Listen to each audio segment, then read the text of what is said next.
Foi o primeiro instituto de pesquisa verdadeiro na história do mundo. E o que eles estudavam? Eles estudavam tudo. Estudavam todo o cosmo. Cosmo é uma palavra grega que quer dizer ordem do universo.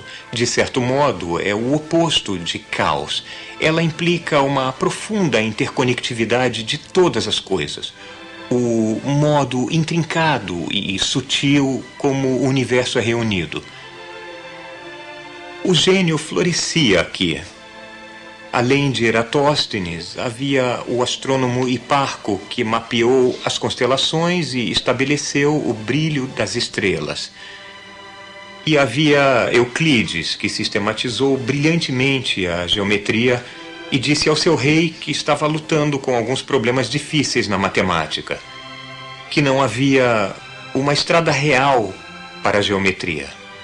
Havia Dionísio da Trácia, o homem que definiu as partes do discurso, substantivos, verbos, etc., que fez pela linguagem, de certo modo, o que Euclides fez pela geometria. Havia Hierófilo, um fisiologista que identificou o cérebro e não o coração como o centro da inteligência.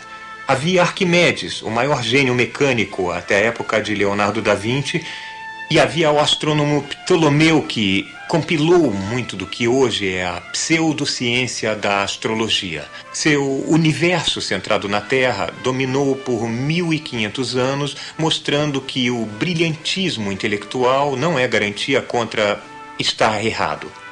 E entre esses grandes homens também havia uma grande mulher. O nome dela era Hipácia, e ela era matemática e astrônoma. A última luz da biblioteca, cujo martírio está ligado à destruição deste lugar 7 séculos depois dele ter sido fundado.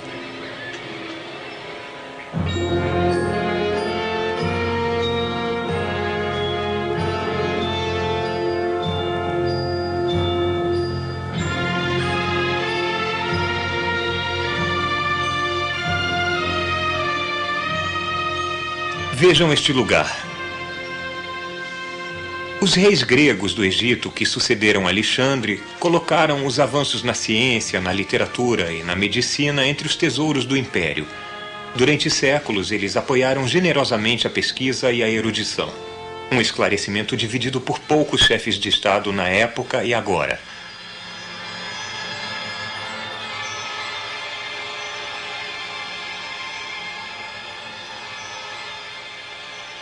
Neste grande salão havia 10 grandes laboratórios de pesquisa. Havia fontes e colunatas, jardins botânicos e até um zoológico com animais da Índia e da África subsaariana. Havia salas de dissecações e um observatório astronômico. Mas o tesouro da biblioteca, consagrada ao deus Serapis, construída na cidade de Alexandre, era a sua coleção de livros. Os organizadores da biblioteca varreram todas as culturas e línguas do mundo atrás de livros. Eles mandaram agentes ao exterior para comprar bibliotecas. Os navios comerciais que atracavam no porto de Alexandria eram vasculhados pela polícia, não para encontrar contrabando, mas livros. Eles pegavam emprestados os pergaminhos, os copiavam e devolviam aos donos. Até serem estudados, esses pergaminhos eram guardados em grandes pilhas chamadas de livros dos navios. É difícil saber os números exatos, mas parece que a biblioteca continha, em seu apogeu, quase 1 milhão de pergaminhos.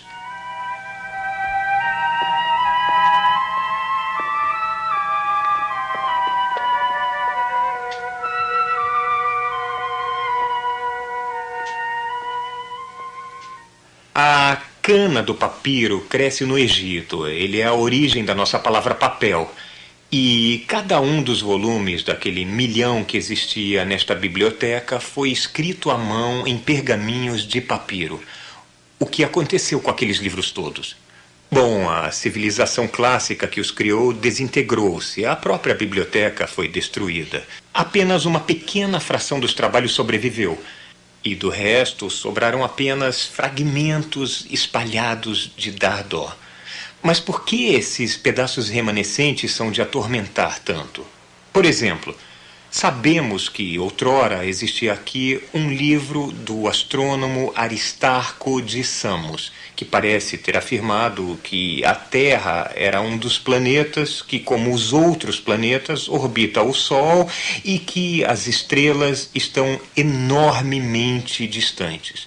Tudo absolutamente correto, mas nós tivemos que esperar quase 2000 anos para que estes fatos fossem redescobertos.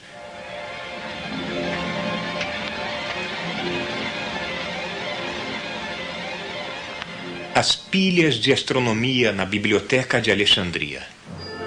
Hiparco, Ptolomeu... Aqui está. Aristarco.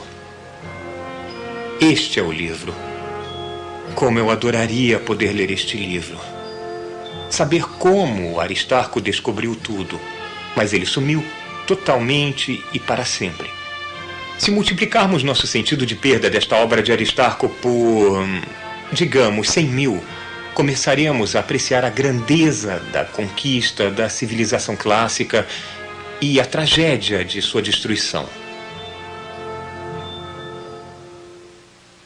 Nós ultrapassamos de longe a ciência conhecida do mundo antigo, mas há brechas irreparáveis em nosso conhecimento histórico. Imaginem que mistérios do passado poderiam ser resolvidos com um cartão de usuário desta biblioteca. Por exemplo, conhecemos uma história do mundo em 3 volumes, agora perdida, escrita por um sacerdote babilônio chamado Berossus. O volume 1 lidava com o intervalo da criação do mundo até a grande inundação, um período que ele dizia ter 432.000 anos, ou cerca de 100 vezes mais longo do que a cronologia do Antigo Testamento. Que maravilhas havia nos livros de Berossus! Mas por que eu trouxe vocês 2000 anos atrás até a Biblioteca de Alexandria? Porque foi quando e onde nós humanos, pela primeira vez, reunimos séria e sistematicamente o conhecimento do mundo.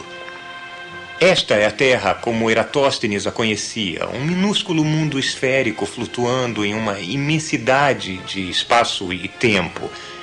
Estávamos, depois de muito tempo, começando a achar a nossa verdadeira situação no cosmos.